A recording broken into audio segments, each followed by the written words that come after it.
But let's see now if we've got Richard Tice, hopefully down the line. We do. Richard, congratulations for becoming the Reform MP for Boston and Skegness. You must be delighted. Thank you very much. Yes, I am, and very honoured indeed. It was quite a thing to overturn the biggest ever Tory majority in a general election of 25,500 votes. So, yeah, I've got a great responsibility, which I'm looking forward to, getting stuck in, already starting on the first casework. Great stuff. Overall, with the result, I mean, obviously, we were talking earlier on the panel about Reform having come second in many more seats than I think anyone would have anticipated. Overall, a 14% vote share. Were you happy with that, Richard, or would you have liked that to have been higher? 4 million people voting for you. I asked because Nigel Farage had said earlier in the week, I think in his interview to Christopher Hope, that he hoped that 6 million people would vote for Reform.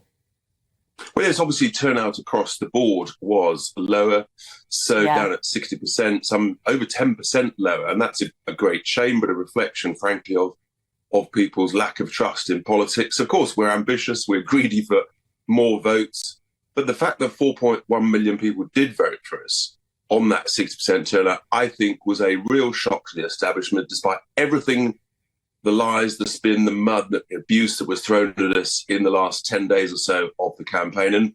And this is just the beginning, as Nigel said. It's a bridgehead, 5 MPs now, with James McMurdoch joining us on Friday afternoon after, I think, the third counting of his votes. So look, it's a great start, and we build from here.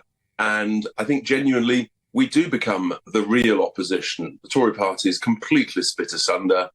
They're sort of so far apart from each other. It's not a cohesive force, whereas we clearly are. And we've got the policies that I think actually will save this country, whether it's on immigration, whether it's on growth, whether it's on law and order.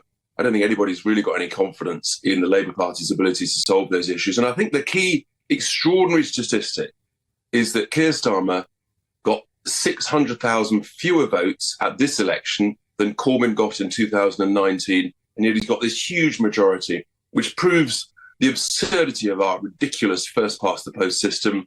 Under some form of PR, we'd have over 90 seats, Camilla. That would be proper representative democracy, and that is the big debating point that we should be talking about.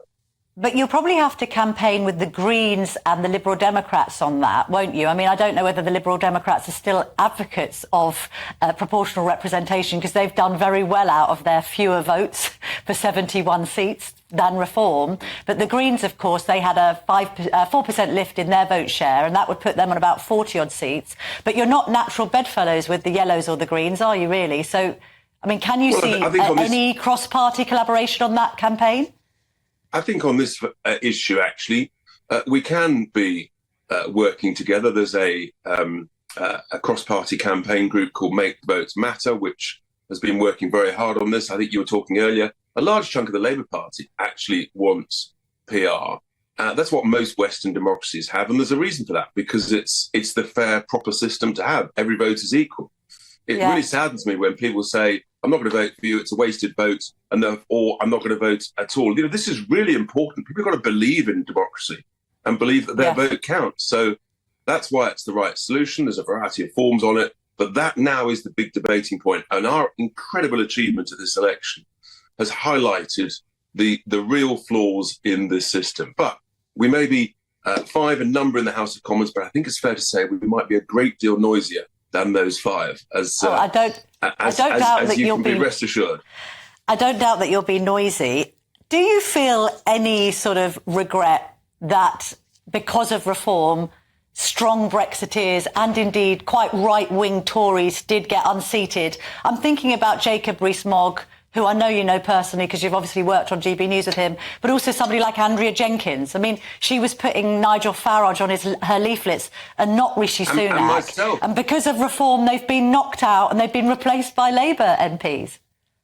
Well, look, I mean, our progress and success has been self-evident for the last 6 months. They all had the chance to join us, to defect to us, like Lee Anderson did. They decided to stay in the existing Conservative tent. And in a sense, there are consequences to people's decisions. They made that decision, and in a sense, they've paid the price. That's what competition is all about. Yeah. I mean, we came second in almost 100 seats across the United Kingdom. we're now the dominant opposition in the north of England to the Labour Party. So we've made huge progress. And I come back, competition is a fundamental Conservative principle. They should believe in it. OK. How is Reform going to professionalise the operation? This was something, again, that Nigel talked about last week. I mean, you say that there was lots of mud slung at you, and that may be a fair point. But you also did have a problem with quite a few candidates. You have to accept that, Richard, surely. Yeah, look, some people said inappropriate things. And look, we're a fast-growing political startup. And let's remember, Microsoft was starting in a garage. So you professionalise all the way through, you continuously improve. And where we make mistakes, we don't shy away from it.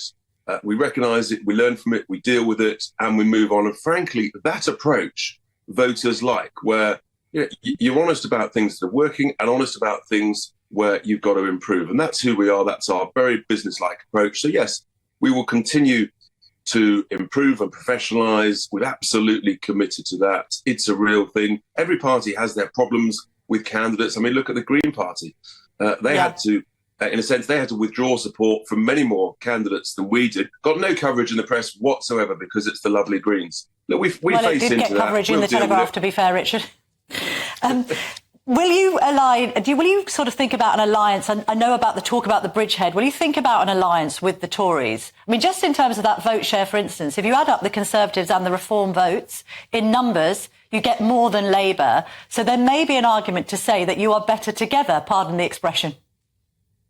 Goodness me, I think we must pardon that expression. Wash him out there. It's associated with Reform, with Remain, is why I say that. But you could have a strength in numbers argument on the right. The point is that actually we took a lot of votes from the Labour Party as well. And actually, I think it's the Labour Party that is also looking over their shoulder at the growth of Reform in some of their key industrial heartlands. So, we've got to keep pushing forward with our common sense policies. And I'll just say, competition's a good thing. And I just think that we've got huge momentum and we will keep growing and people are welcome to join us. And what about you individually, Richard? I mean, you've obviously had a very successful business career. We hear from Rupert Lowe, who is similarly, got a similarly large bank account, that he is going to forfeit his salary. He's the newly elected Reform MP for Great Yarmouth and give it to charity. Will you be similarly generous? Well, I've been generous throughout my life, Camilla, and I know. I've been generous to politics in essentially launching the Reform brand and growing it. Look, we've got to look at all these things for sure, get into the technicalities, all of this stuff. But you think you're going to take your MP salary at this stage? Look, frankly, I haven't really given any thought of it. It's such a binary thing, being whether you're elected or not. So look, we'll look at all of that over the coming days and weeks. But for me, the focus is now actually working out how the House of Commons works, but also starting to meet council leaders. I've already been in contact with them, teeing up meetings with that. There's a huge amount to do in the constituency, which has been badly let down after decades of failure by the Conservative MPs there. So there's a huge amount to do. Yeah, what will you do as far as Boston? Will you get another home there and spend half your time there, half down in London? What's your plan for that? Literally, I'm property hunting as of tomorrow, and I'm doing some on next week. So we're not messing about. We're not wasting any time at all, Camilla. All right, hitting the ground running, Richard Tice. Thank you very much indeed for your time this morning, not least after what I know has been a pretty hectic 6 weeks. Thank you. Thank you.